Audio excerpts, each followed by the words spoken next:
How do we find the right site? How can we apply the lessons we just learned to a suburban retail development? We're going to take 12 Oaks, understanding the 100% location in the building selection. Now, we'll show the 12 Oaks. You're all familiar with 12 Oaks, I'm sure. How do we find the right site? We went through that, understanding 100%, providing the customer a stimulating space experience using the concept of serial vision. Serial vision is a book written.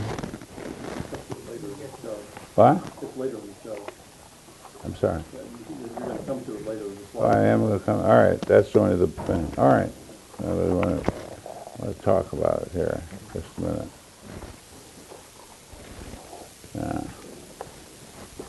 All right. All right, we'll talk about that. Let's go on with the next one. All right. This is, I'll go through the traffic, the way the traffic works at 12 Mall. Now, this mall, the land here, was originally bought by J.L. Hudson Company. They brought us in as partners. This is later when their management changed. And they had bought this land off the interchange. Now, we would have been more comfortable with this if we were one stop off the interchange, because of the, you'll go down here on one of the 32 top days that we have, shopping days, at Christmas and Easter and back to school and all these particular times. We'll fill up the parking lot, right? And but you'll find here that getting into the center, getting off the freeway, is difficult, because the distance between here and here is perhaps a city block and a half, maybe 2 blocks. Not enough. There's not enough room. Now, we held this back here. You see, we could have put it here.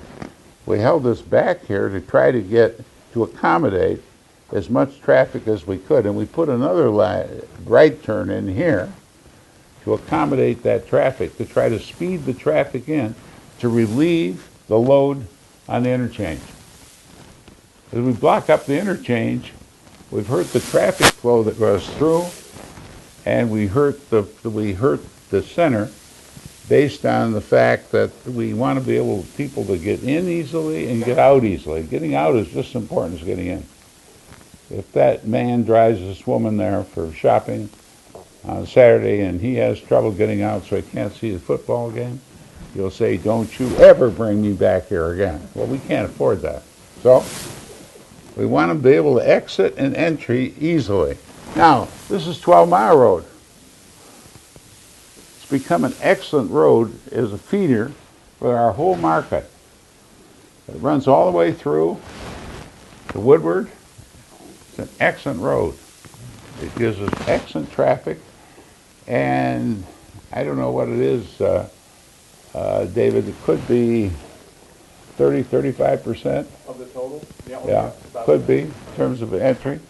We have an entry here that takes us in to a lower level lot. Now, what have I just said? Lower level lot. This is an upper level lot. These two entrances enter into the upper level lot. Why?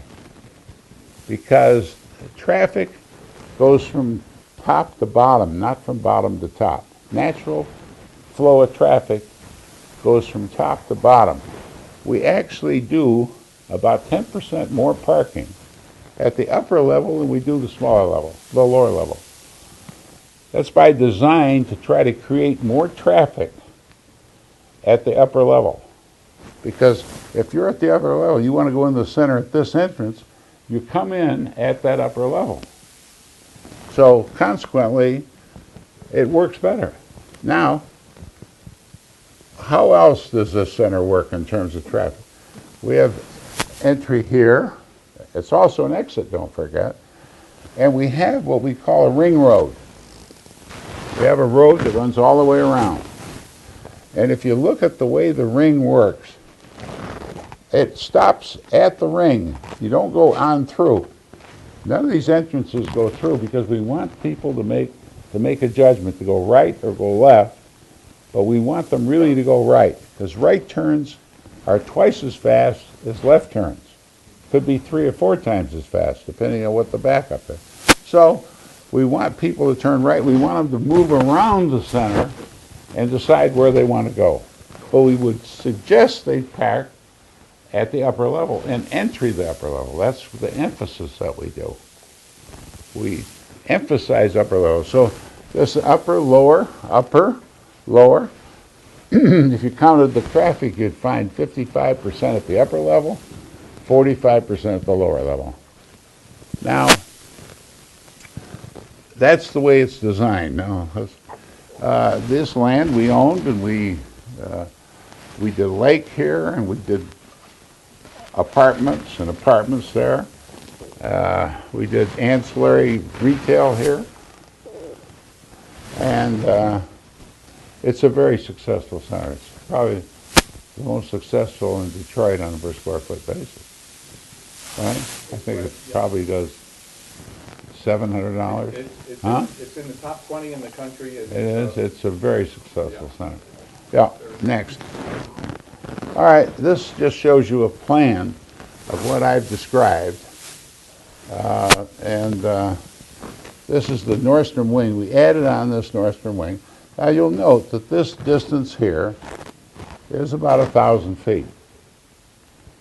And this distance from here over is probably 1,200 feet. That had to do with the expansion. This is Lord & Taylor. This is Sears, Penny's, and this is Hudson's. So they just expanded the Hudson's.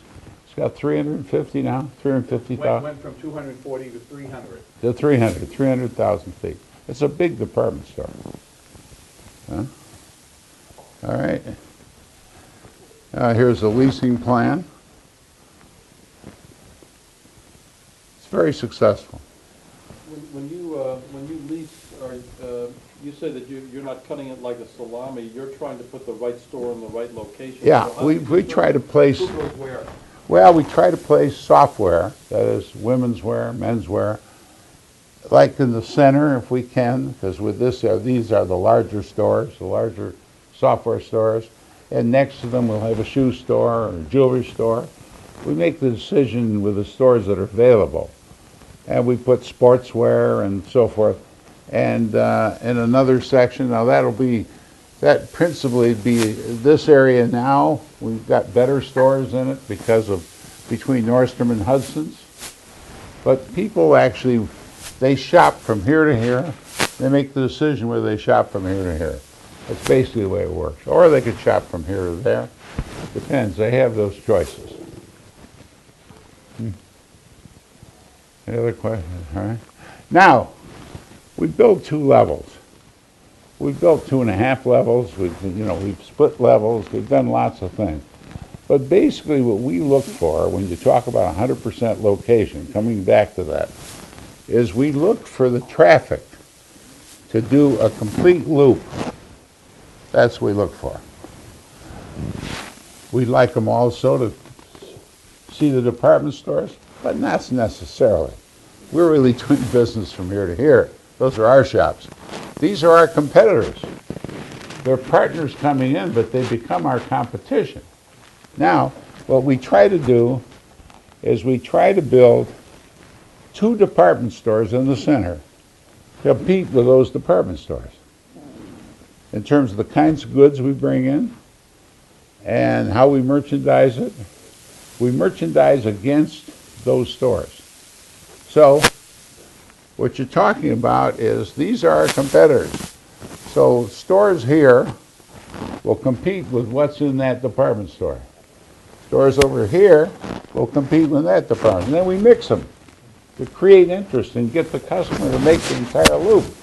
We're interested in every store getting a 100% location. That eliminates this location. All right? Do you understand it?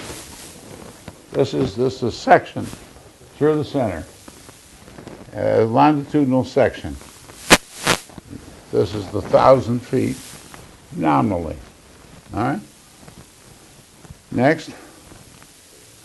All right, I mentioned visual, serial vision. This is, I forget the author. Gordon Cullen. Gordon Cullen. We just gave this book to the library here tomorrow. You should read this. This is if you haven't already read it, this is a third printing of this book. I have some of the first printings. And it's an amazing book because it gives you a sense of space and trying to understand space, which I think is probably one of the most important things for an architect to understand, is understand the differential between this space and that space and this space and that space. And the width of this space makes this space look big. And the width of this space makes this space look small. And visually, the book is very interesting in terms of how it describes this. I think it's probably the best book, Dean, you think of? It's one of the best books that describes the movement of a person through space and how they do Right. it. That's basically what it is. So I just want to mention that and it does cases and shows actual pictures and drawings of how the spaces work throughout the world. And for those of you that are architects, if we can draw half as well as Gordon Cullen, we Yeah, can do very well. that's right. You're right. Very nice renderings.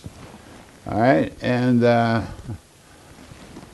also, all right, next slide.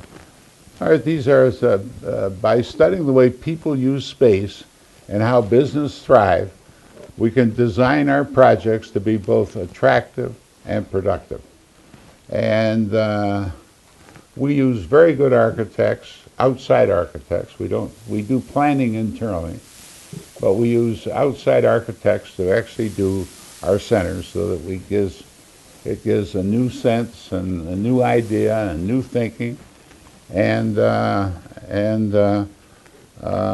this is Short Hills, New Jersey.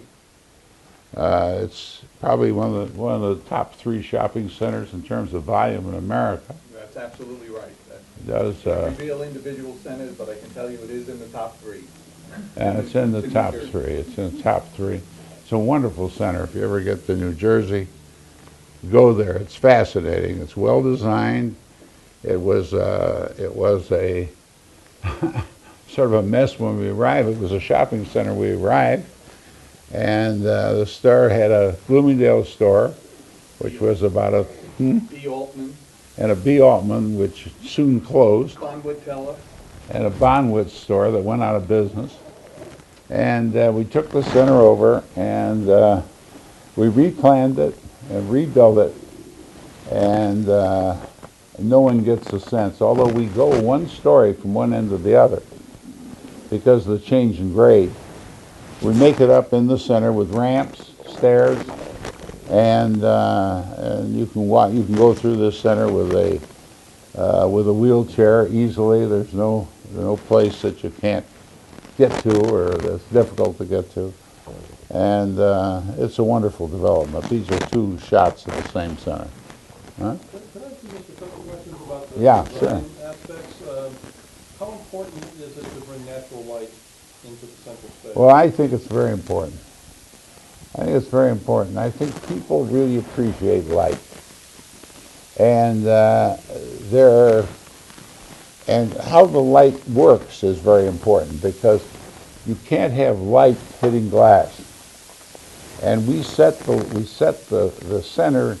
is set so that the light source separates separates actually from the glass. Now, the glass sits back and the light hits the floor. We get some refraction, but basically we don't interfere with glass on the light. But you can see this is well lit, although we always have additional light on. The center always is well lit. It feels comfortable, makes people feel secure. And at night the light goes on, the more light goes on, and you really shouldn't even feel a change in the attitude or the amount of light.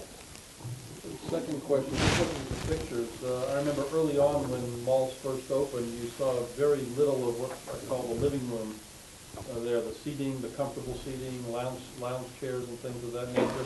What does that do for you? Well, we used to build most of this in, and we found that works better because it's more flexible. And we still build some of it in, but we try to do it on both levels. We try to make it really comfortable seats. We want people just to come, and we don't. The theory is we want them to buy, but if they don't buy, they're welcome. And it's a neighborhood place that they can come and lounge if they want to, or they can read, or they can do whatever they want. And we make it comfortable for them. I do have a theory about this because I spend a lot of time in those chairs while my wife is in shopping. And I call it the guy chair. I mean, if you put a big screen TV with a football game, I'd spend the day there. I'd spend the whole day there. My wife would shop all day.